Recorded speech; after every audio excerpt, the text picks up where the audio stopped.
All right, yay. Hey, what's up? Thanks for tuning in, guys. I'm interviewing my physical therapist, Dr. Mohammed Raza. Hey guys, nice to meet you. Went to Rutgers. So, yeah.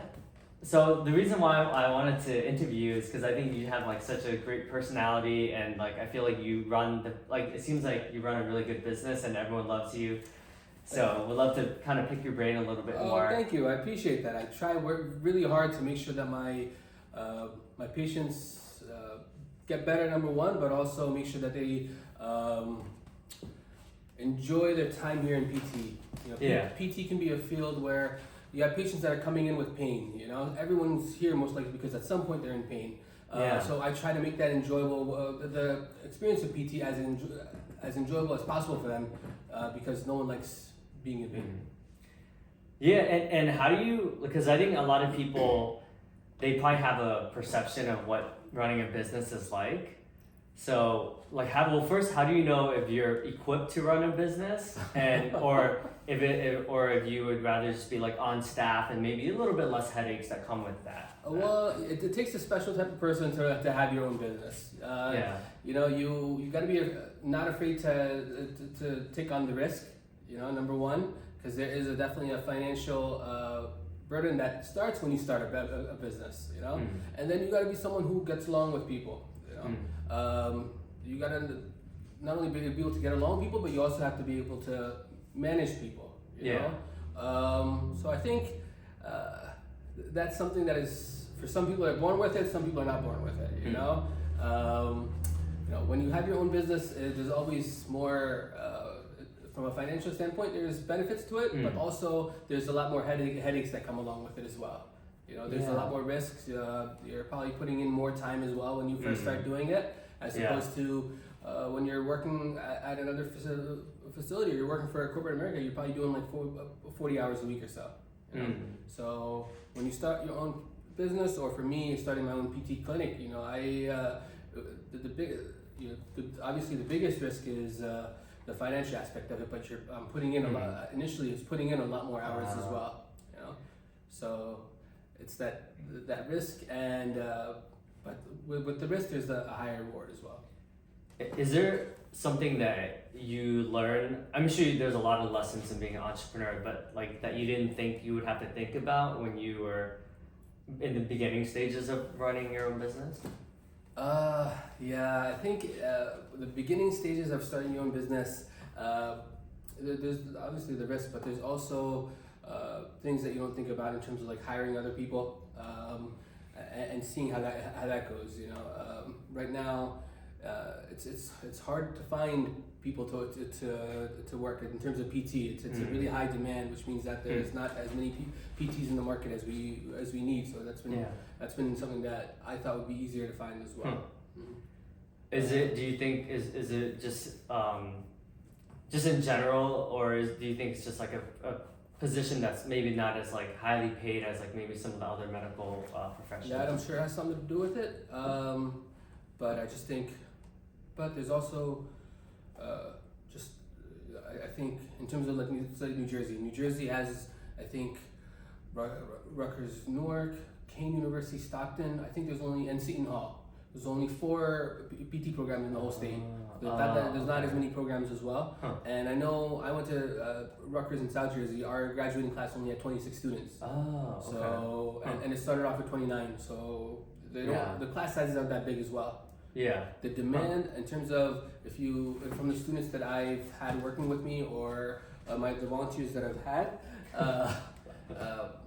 it's not easy to get into PT school as well. So a lot of people might start off trying to get into it and then be discouraged because of that. Yeah, it's funny. I remember when I was in the career day, there was a PT that came and it was funny because he was like, we were like, what advice would you give to people going to PT? And he's like, don't get into it. And I was like, wait, you're saying this in front of all the students? But he's like, no, seriously. He's like, if you're trying to make a lot of money, if you're like, you like, we retire earlier because sometimes it is more taxing on the body. Absolutely. And it was just funny because like we were all like shocked that he's talking to high schoolers, and he just like, yeah, don't, like, he's like, if you're just thinking about money, And he's like, I'm just telling you the reality of what it's like. And I was like, wow, like, but No, so I thought that was funny. I think in terms of other healthcare disciplines, you can make a lot more money. Yeah. I think if you're going into PT or physical therapy, you definitely have to go in for it for the right reasons. You gotta go in there because you want to help people. You gotta go in there because most people are at some point have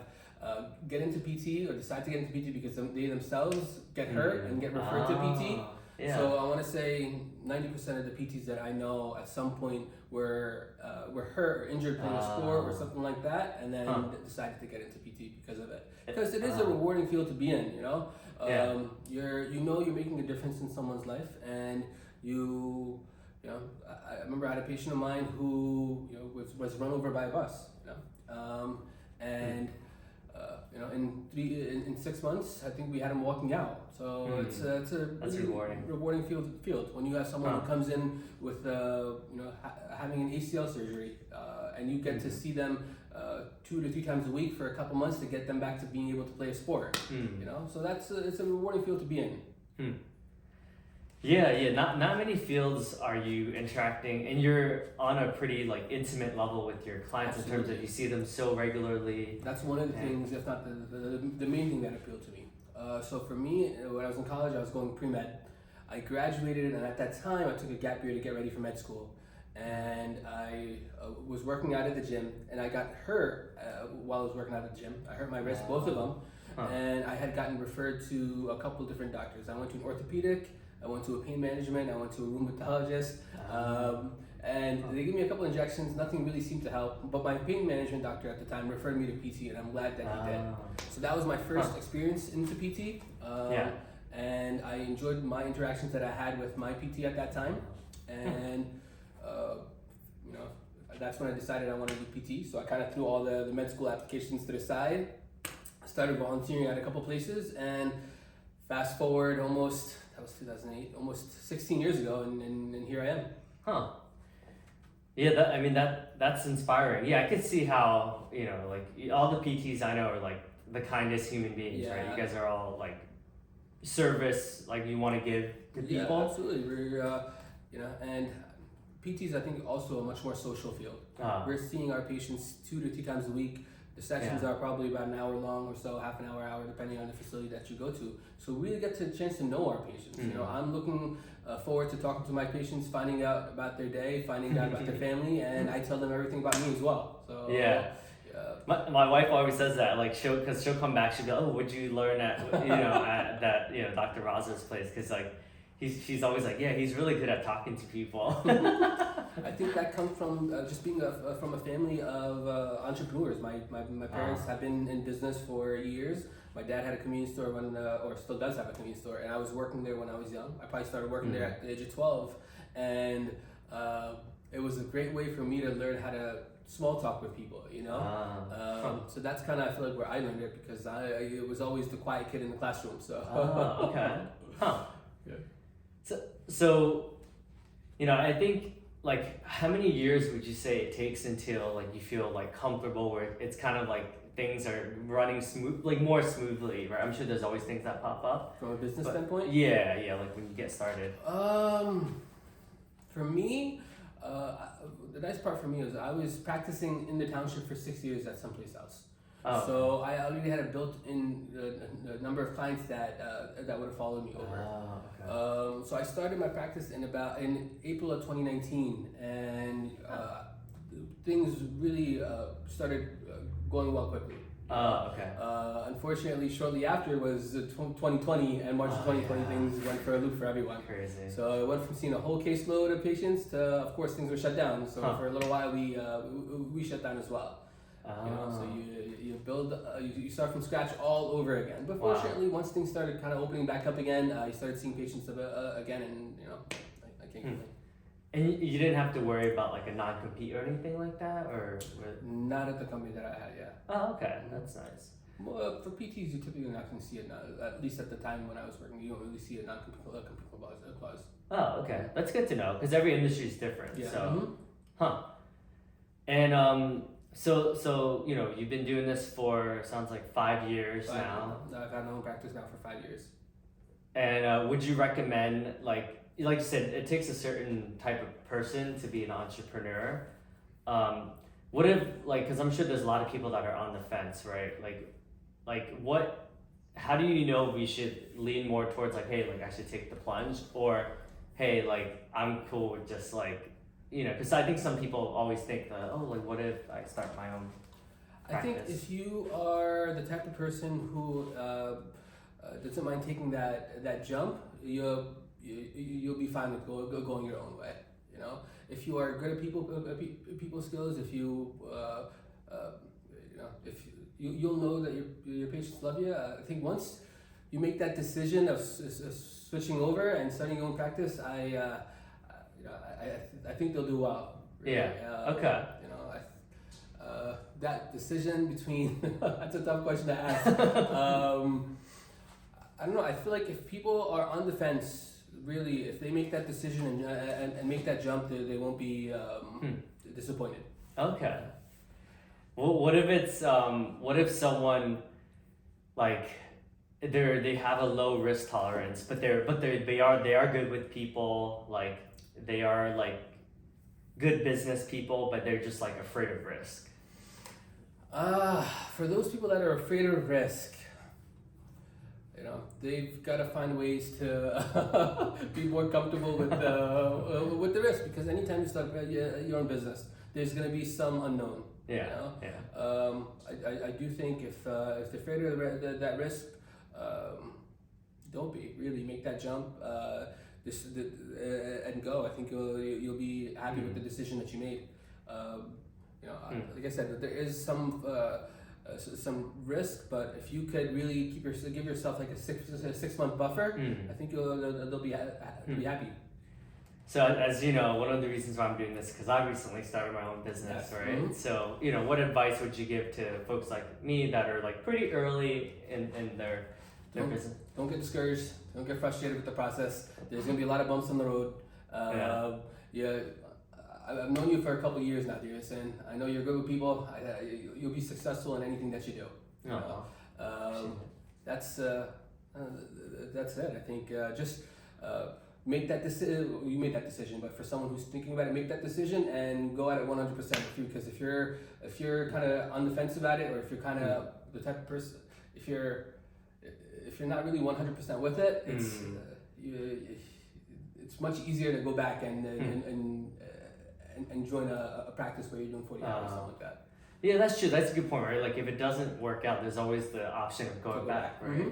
Mm-hmm.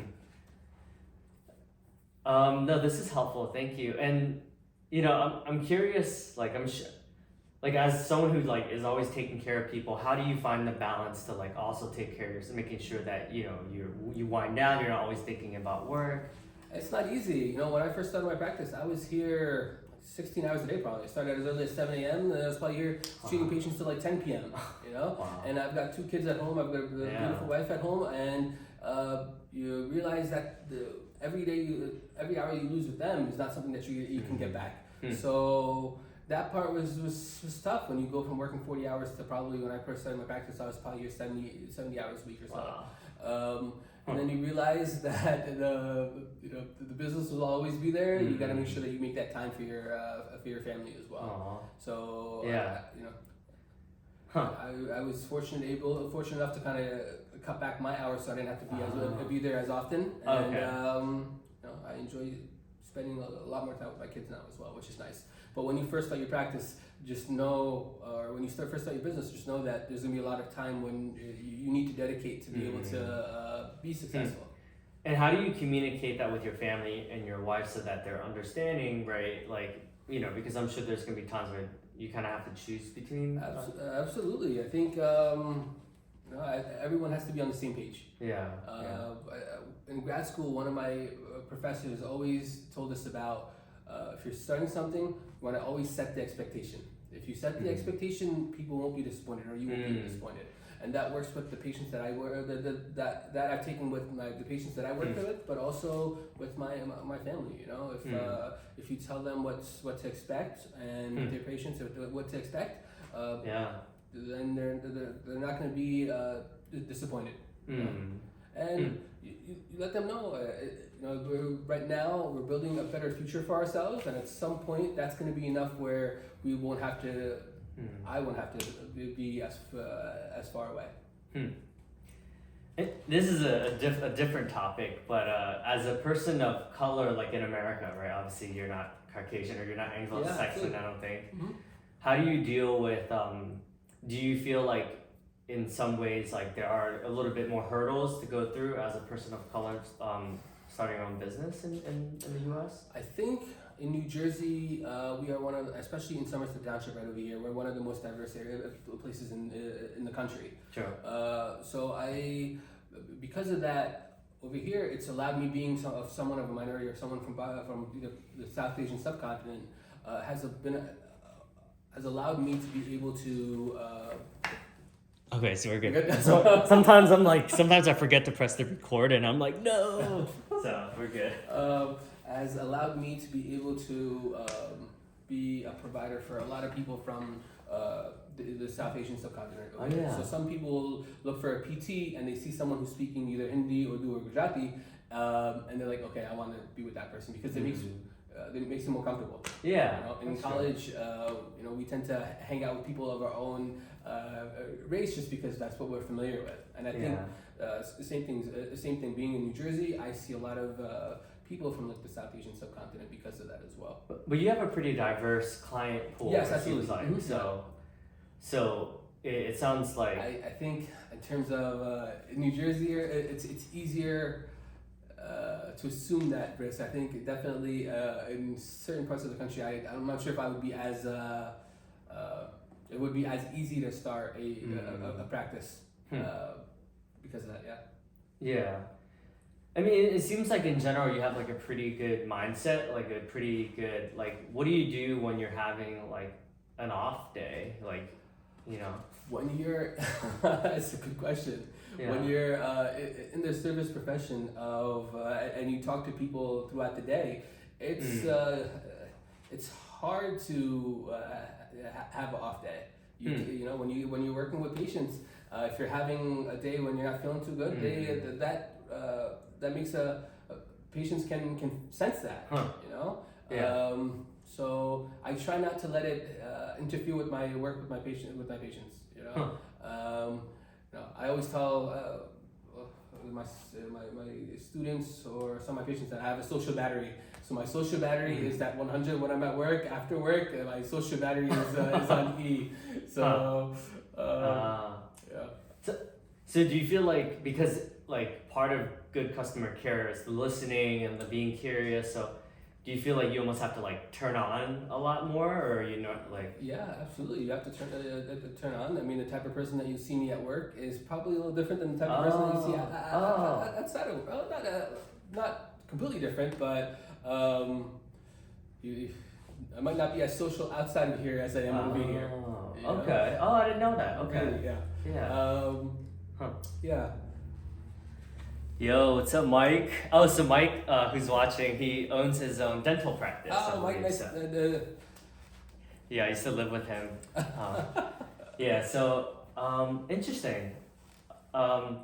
So so how do you go about like delegating and figuring out like how do I know who to hire and all that stuff? I'm sure people think about that. So with my aides that I've hired in the past, my receptionists that I've hired, there's one thing that I cannot teach. I cannot teach someone how to be nice. So what I'm looking for when I interview people is someone that I have a good connection with. Yeah. Someone who is just a nice person to talk to. Yeah. So as soon as they walk in the door and I say hi, I'm looking and shaking their hand. That's a cue for me to kind of clue into how they're interacting with people. So it's that first interaction that is really important for me. So that's the one thing. I can teach someone to be a good aide. I can teach them to do what I need to do in terms of paperwork, but I can't teach someone how to be nice. So when I see someone for the first time, or when I'm doing my interview, I'm just trying to see if there's a connection there. And just making sure